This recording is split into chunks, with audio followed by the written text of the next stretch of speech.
pump up all the way to the top and then to the various floors. So it's a 150 horsepower pump.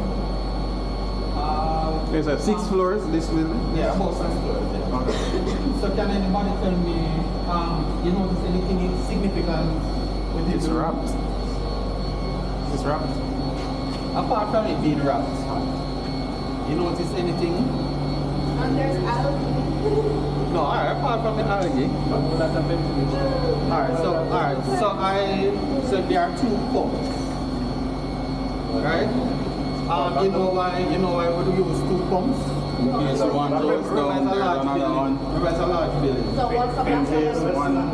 Lesson number. Back I'll up. show you that because I want to show you how. Back up. Or what? In case one goes down. Back up. Redundancy. Yeah. So in the event that one goes down, you can use the other one, and servicing is very, very, very important. So you run one for a while, so you run one for maybe 3 months, so you alternate them, so you give them use, so that they are Pressure is less. right.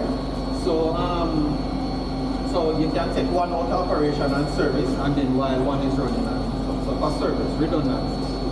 So throughout the building, for many of the most important areas, we have pumps, we have 2 systems installed. Alright, that's for redundancy. Alright, and the room is ventilated as well, so pumps can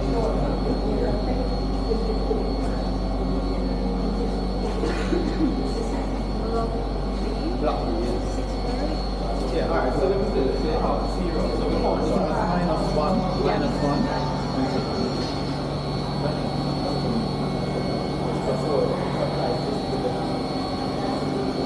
No, nobody.